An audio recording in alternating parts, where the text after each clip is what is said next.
Hello दोस्तों, my dear students, metal 2.0 classes में आपका एक बार फिर से स्वागत है। अगर आप मेरे चैनल पर नए हों तो उसको सब्सक्राइब करें, लाइक करें, शेयर करें। आपके पास मैं जानता हूं कि बहुत ही कम समय है, क्योंकि मैं 10 का सामाजिक विषय का 20 महत्वपूर्ण बहुविकल्पी प्रश्न पढ़ाने वाला हूं।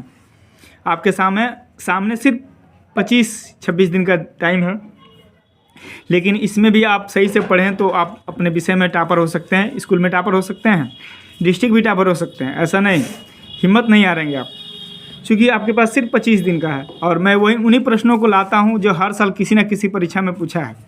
तो आपके पास मोस्ट इम्पोर्टेंट जो क्वेश्चन है वो सबसे महत्वपूर्ण है कि बहुविकल्पी प्रश्नों की याद करना। अब कहेंगे सर बहुविकल्पी प्रश्नों की याद क्यों करना जरूरी है, तो मैं बता दूं कि इस बार 20 बहुविकल्पी प्रश्न आएंगे। इस बार अति लघु उत्तरीय प्रश्न नहीं आएगा।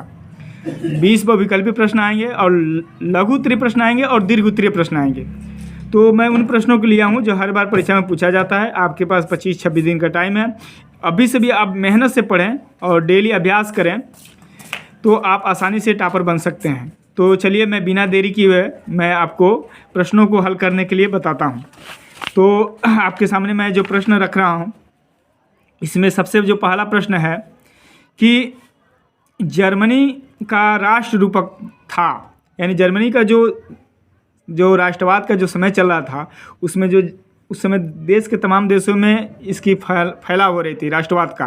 तो जर्मनी में भी एक राष्ट्र रूपक था। उसमें ऑप्शन दिया मरियाना, जर्मन तिरंगा, जर्मेनिया या जर्मन। तो इसमें जो ऑप्शन है, जर्मन तिरंगा भी नहीं है, मरियाना भी नहीं है, जर्मेनिया है। यही ऑप्शन आपका सही है, जर्मन तो है ही नहीं। दूसरा प्रश्न है आपका, मार्टिन लूथर थे। तो मार्टिन लूथर समाज सुधारक थे, शासक थे, धर्म सुधार थे, वैज्ञानिक थे। वैज्ञानिक तो बिल्कुल नहीं थे, शासक भी नहीं थे, समाज सुधारक भी नहीं थे, वे धर्म सुधारक थे। चूँकि धर्म दो भागों में इनके ही चलते बटा था। आप जब इनके बारे में पढ़ेंगे तो जानते हैं। तो ये एक धर्म सुधारक थे, ध्यान रखिएगा। अगला प्रश्न है, चौरी चौरा कांड किस वर्ष घटित हुआ था। तो जो चौरी चौरा है ना, ये देवरिया और गोरखपुर ज़िले के बीच में पड़ता है, चूँकि ये आता है गोरखपुर ज़िले में ही। तो यहाँ पर घटना घटा था जब चौरी चौरा कांड के विषय पर मैं एक वीडियो बनाने का प्रयास करूँगा और बना दूंगा, क्योंकि ये भी परीक्षा में पूछता है। 1920 में, 1921 में, 1922 में, 1925 में। तो 1919 में घटना घटा था, जिसमें वहाँ के लोगों ने, आक्रोश भीड़ ने वहाँ के थाने में आग लगा दिया था, जिसमें 22 सिपाहियों की मौत हो गई थी लगभग। अगला प्रश्न है, संयुक्त राष्ट्र का मुख्यालय कहाँ स्थित है। तो संयुक्त राष्ट्र जो है वह संयुक्त राज्य अमेरिका का एक राज्य है। वाशिंगटन दिया है, जिनेवा दिया है, न्यूयॉर्क दिया है, ऑस्ट्रेलिया दिया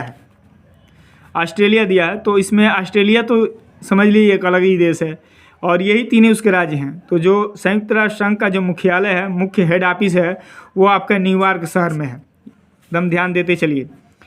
देश की अखंडता तथा एकता के लिए क्या आवश्यक है। तो सत्ता का विभाजन, यानी सत्ता का बंटवारा।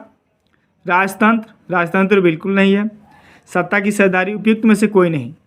तो उपयुक्त में से कोई नहीं इसमें है, सत्ता की साझेदारी है, जो देश को सभी लोगों को उसमें भागीदारी होनी चाहिए। सभी केंद्र हो, राज्य हो, सबकी शक्तियों के बीच में बंटवारा होना चाहिए, उसी को सत्ता का साझेदारी कहा जाता है। तो यही ऑप्शन आपका पहला ऑप्शन सही होगा। अगला है, संविधान में उल्लिखित 3 सूचियों में से निम्न में से कौन सा विषय समवर्ती सूची में शामिल हो। देखिए, संविधान में 3 सूची दी गई हैं, एक में संघ सूची, राज्य सूची और समवर्ती सूची। तो समवर्ती सूची मतलब जो राज्य भी अपनाता हो और केंद्र भी अपनाता हो। तो इसमें जो ऑप्शन आपका सही होगा ना, वो होगा आपका शिक्षा है, जो राज्य और केंद्र दोनों के बीच में आता है। ये दोनों इस पर कानून बना सकते हैं। अगला जो प्रश्न है, पवन संसाधन एक प्रकार का है। माने पवन जो संसाधन है वो किस प्रकार का संसाधन है, नवीकरणीय, अनवीकरणीय है या अलग प्रकार का कोई है। तो इसमें मानवीय है, यानी मानवीय संसाधन नहीं है, मानव इसको नहीं बना सकता है। नवीकरणीय है, अनवीकरणीय जैव है। जैव तो बिल्कुल नहीं है। नवीकरणीय है क्योंकि ये जब तक पृथ्वी रहेगी, हवा जब तक रहेगा तब तक इसका उपयोग बार बार किया जा सकता है, इससे विद्युत ऊर्जा भी बनाया जा सकता है। तो आपका ऑप्शन ये सही होगा। अब चलते हैं अगले प्रश्न की तरफ, जो आपका 8वां प्रश्न है। मैं बता दूं कि एक वस्तु का अधिकांशतः प्राकृतिक प्रक्रिया से उत्पादन किया जाता है।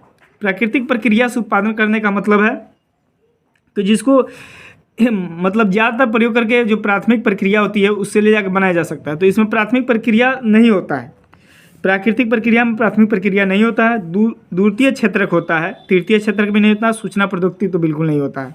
तो ये आपका ऑप्शन सही है। बिल्कुल आप ध्यान रखिए कि ये वही प्रश्न है जो बार बार आज से कई सालों से बार बार पूछे जाते हैं।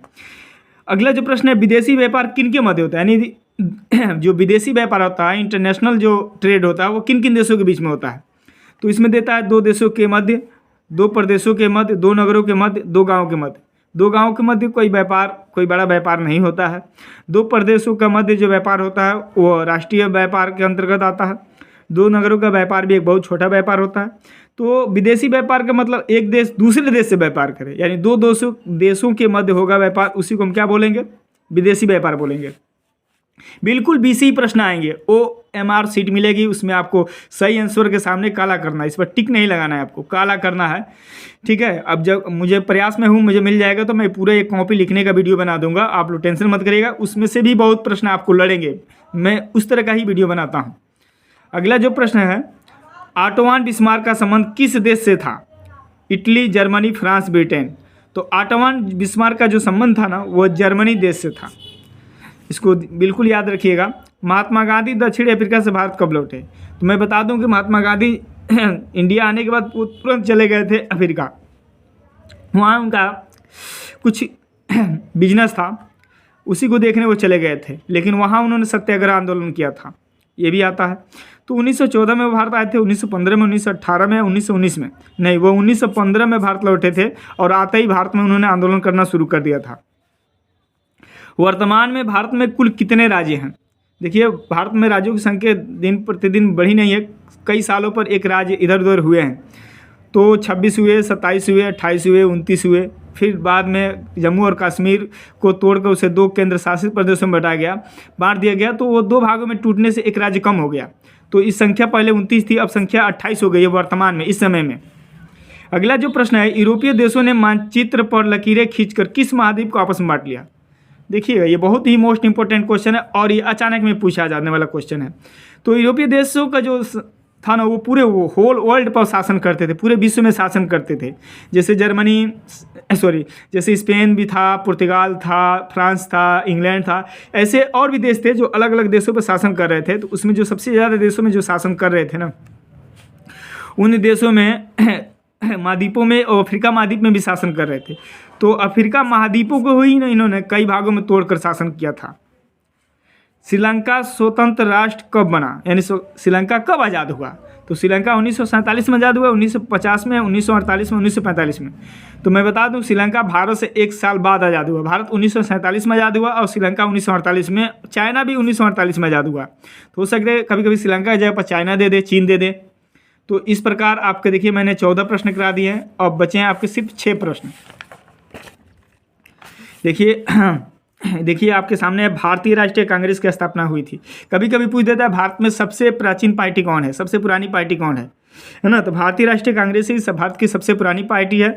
1882 ईस्वी में इसकी स्थापना हुई, 1884 ईस्वी में, या 1885 ईस्वी में, या 1886 ईस्वी में। तो मैं बता दूं कि इसकी स्थापना 1885 ईस्वी में भी, और एक अंग्रेज अधिकारी था जिसका नाम डॉक्टर सर ए ह्यूम था, उसी के देखरेख में इस पार्टी का स्थापना हुई थी 1885 ईस्वी में। ये भारत की सबसे प्राचीन पार्टी है जो अंग्रेजों के विरुद्ध भी लड़ी थी।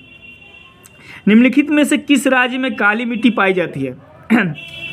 मेरे वीडियो को स्किप मत करिएगा, बहुत ही इंपॉर्टेंट क्वेश्चन है, इस परीक्षा में तो काम आएगा। आने वाले आपको हाई स्कूल के भी एग्जाम, इस बाद इंटर में भी बहुत से प्रश्न अगर आप पढ़ेंगे अन्य विषय से या किसी प्रतियोगिता परीक्षा में भी भाग लेंगे तो वहाँ भी काम में आएगा।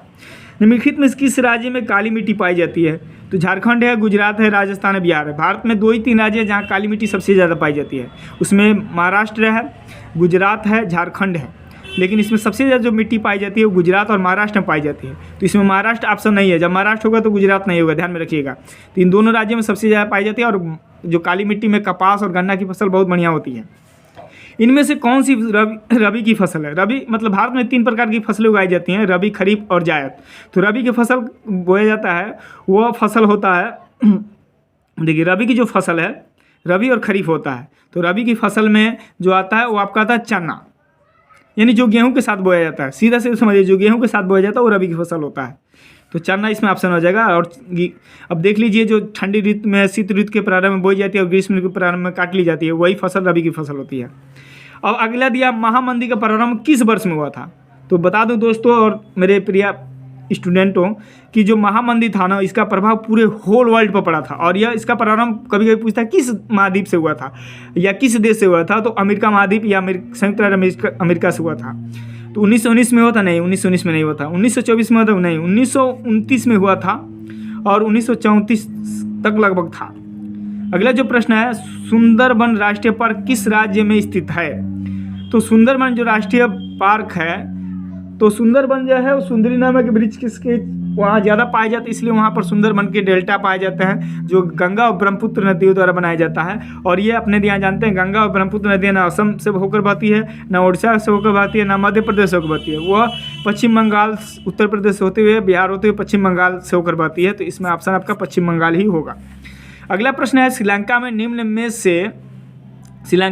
से कौन सा बहुसंख्यक है? बहुसंख्यक अल्पसंख्यक, यानी एक अल्पसंख्यक मतलब जो थोड़ी मात्रा में, कम मात्रा में, और बहुसंख्यक में जो बहुत ज़्यादा मात्रा में। तो बता दें, इसमें दिया है तमिल, ईसाई, सिंगली, मुस्लिम। ऐसे में बता दें कि ये सारी जातियाँ वहाँ पाई जाती हैं, सबके समुदाय हैं, लेकिन वहाँ जब सबसे ज़्यादा मात्रा में अधिक पाए जाते हैं वो है सिंगली, जो वहाँ के मुख्य निवासी हैं। इनकी संख्या वहाँ पर सबसे ज़्यादा है। तो आपका ऑप्शन ये सही होगा। मैं उम्मीद करता हूँ कि मेरे वीडियो आपको समझ में आया होगा और आप इसे देख कर जाएंगे परीक्षा में। बिल्कुल मेरी बात को आप ध्यान में रखेंगे, आसानी से हल करेंगे। तो मेरे चैनल पर अगर आप नए हो तो अपने मित्रों को भी कहिए कि मेरे चैनल को सब्सक्राइब करें। आप लोगों से रिक्वेस्ट है, आप लोगों के मैं भलाई के लिए वीडियो बना रहा हूँ। काफ़ी बीच में मैं वीडियो नहीं बनाया था, इसके लिए मुझे बहुत दुख है। थैंक यू, धन्यवाद, जय।